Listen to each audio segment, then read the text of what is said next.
Mi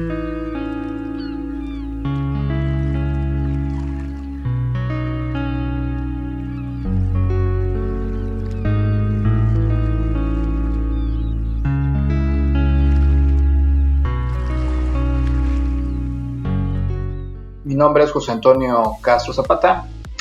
Vamos a tocar el tema de aportaciones de seguridad social, salario base de cotización e impuestos sobre nóminas, dentro de la asignatura de Nómina y Tecnologías de Información, de la maestría en Psicología de las Organizaciones y Gestión del Talento Humano, que se imparte en esta Facultad de Psicología de la región Veracruz, de nuestra Universidad Veracruzana. Bien, comenzamos con la definición del salario base de cotización. El salario base de cotización es el promedio de lo que un trabajador gana diariamente, de acuerdo con la Ley 27 de la Ley del Seguro Social. También se le conoce este concepto como salario diario integrado, el cual ya lo hemos comentado. El salario base de cotización se compone del salario diario y las prestaciones que pueda ganar durante ese año, como por ejemplo, pues las prestaciones mínimas de ley, 15 días de aguinaldo, días de vacaciones y la prima vacacional.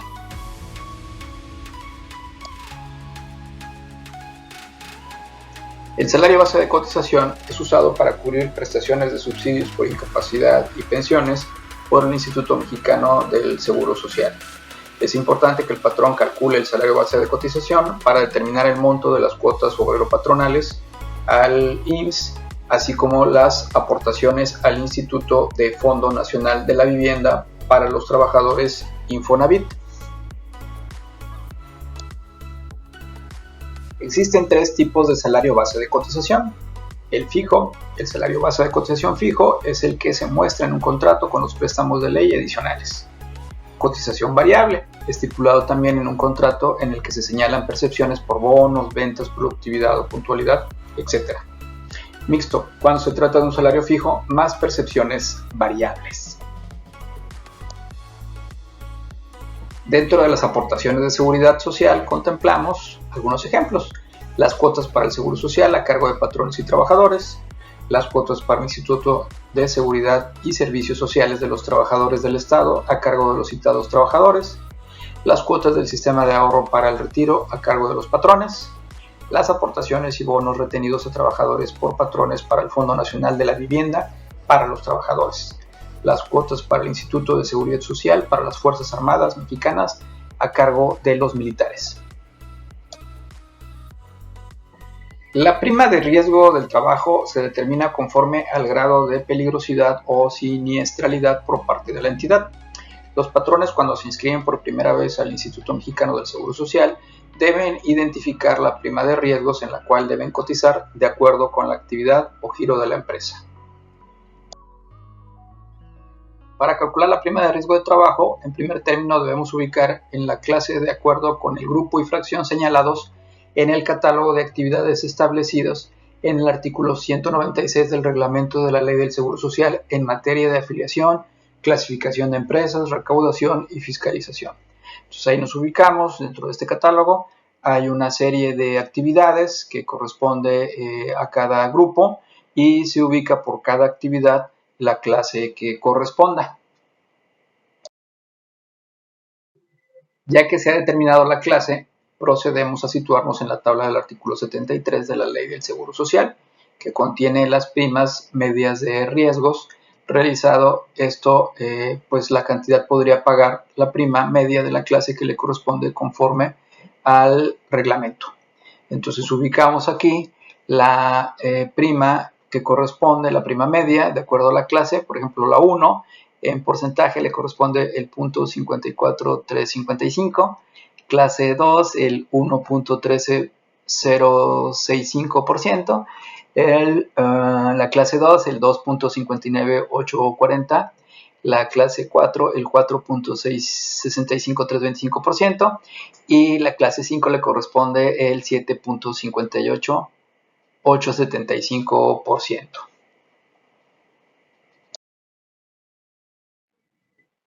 Bien, aquí observamos las cuotas obrero-patronales que corresponden al IMSS, donde ubicamos el riesgo de trabajo, que bueno, ya está determinado por su clase y prima de riesgo que corresponde.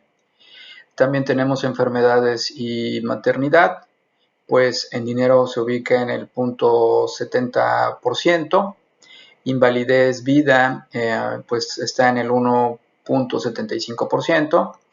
En retiro, cesantía en edad avanzada y vejez corresponde el 3.150%, cifra que tendrá que irse actualizando según sabemos de aquí al 2030. Esta va a seguir subiendo conforme cada año. Esa es una reforma que tenemos en este periodo. Y guarderías y prestaciones sociales, pues corresponde el 1.0%. Cabe señalar que para el Infonavit se aplica el 5% de cuota.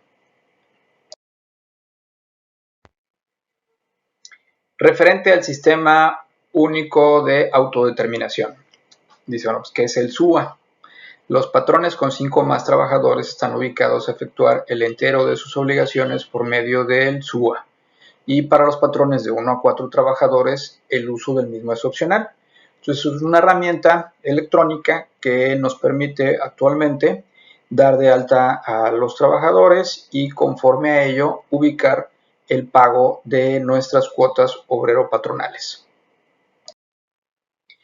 Entonces, el SUA contempla la emisión de información en los siguientes conceptos: las cuotas obrero-patronales a las cuentas individuales de los trabajadores por concepto del seguro de retiro, cesantía en edad avanzada y vejez, cuotas obrero-patronales a los demás ramos del seguro social, riesgos de trabajo, enfermedades y maternidad, invalidez y vida, guarderías y prestaciones sociales. Y entonces ahí generamos nuestro formato para pago de cuotas obrero-patronales, aportaciones y amortizaciones. Ese es el encabezado del formato que se genera. También se contempla las aportaciones patronales por concepto de vivienda, que son contabilizadas en las cuentas individuales de los trabajadores, la amortización de créditos, en su caso, asignados a los trabajadores por parte del Infonavit.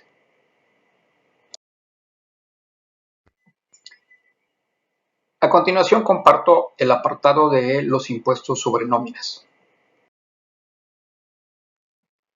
Desde 2005, al modificarse las disposiciones fiscales para permitir a los estados establecer impuestos celulares sobre los ingresos que obtengan las personas físicas sin que se considere un incumplimiento de los convenios celebrados con la Secretaría de Hacienda y Crédito Público, el legislativo no incluyó a las personas que perciban sueldos y salarios por considerar que las entidades federativas no tenían limitación alguna para gravar los salarios y asimilables.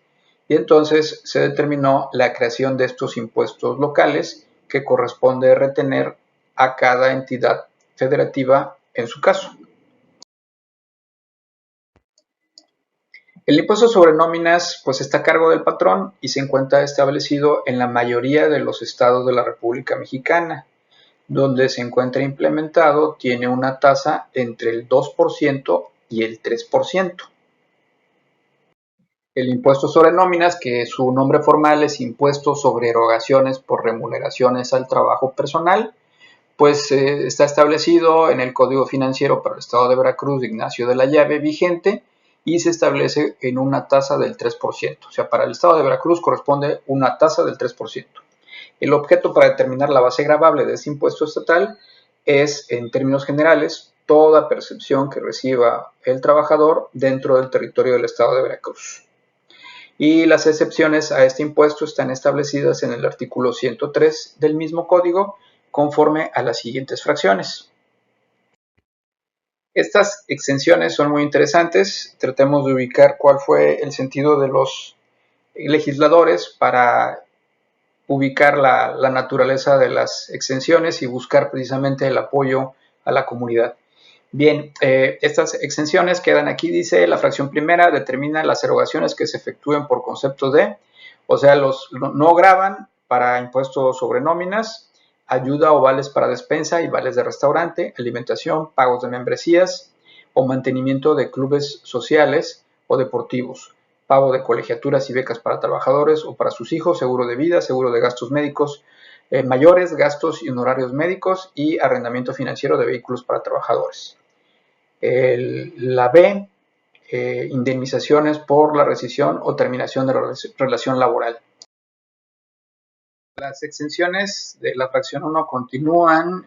El inciso C, indemnizaciones por riesgos de trabajo, enfermedades profesionales que se concedan de acuerdo a las leyes o contratos respectivos.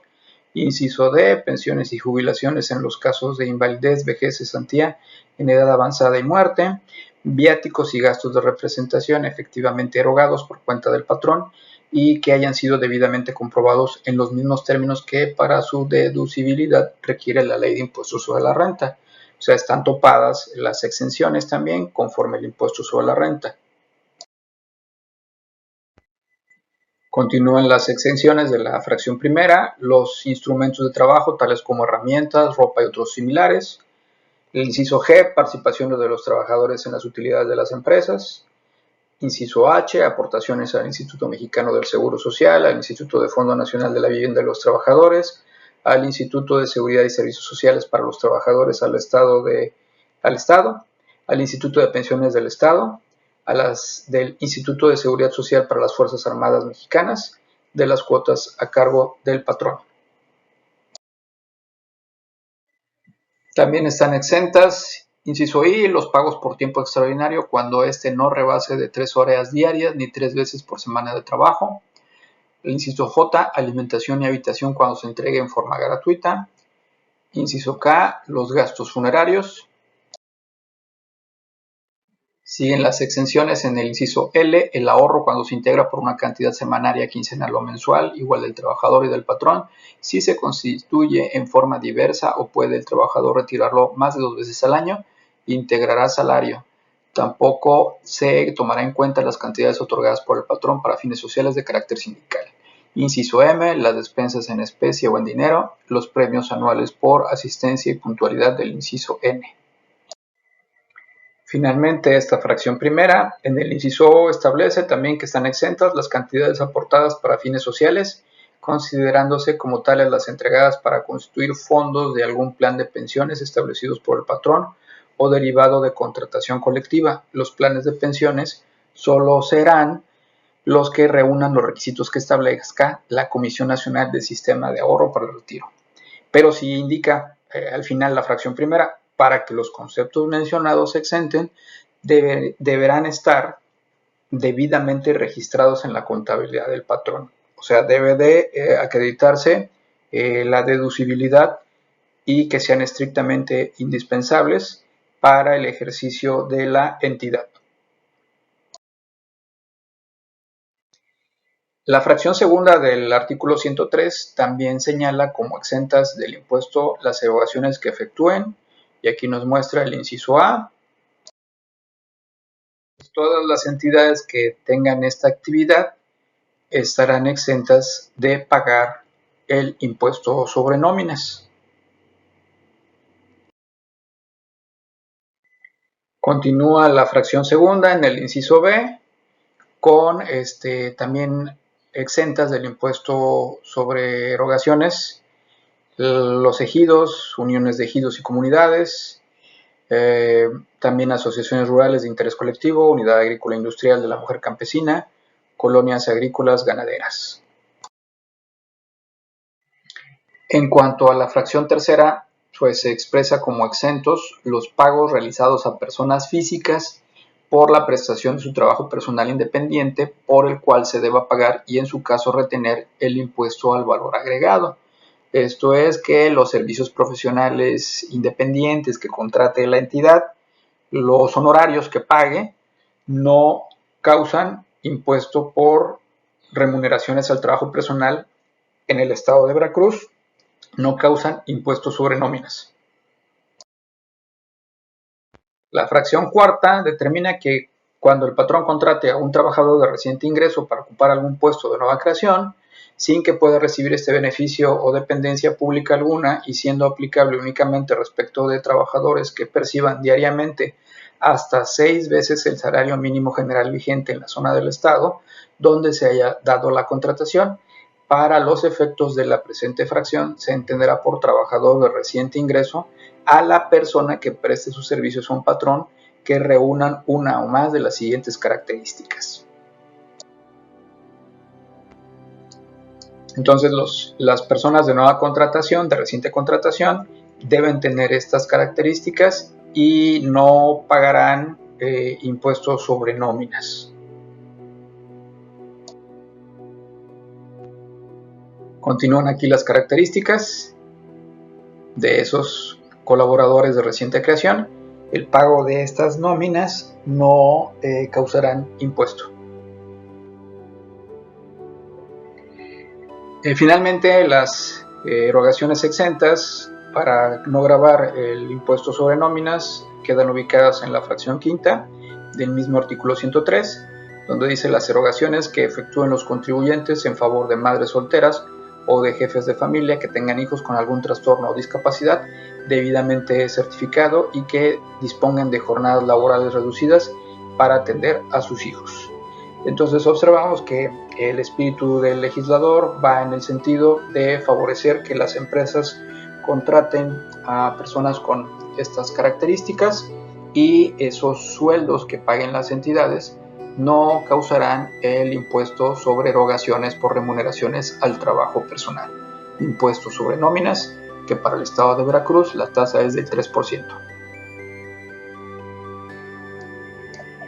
Comparto referencias consultadas. Gracias por su atención.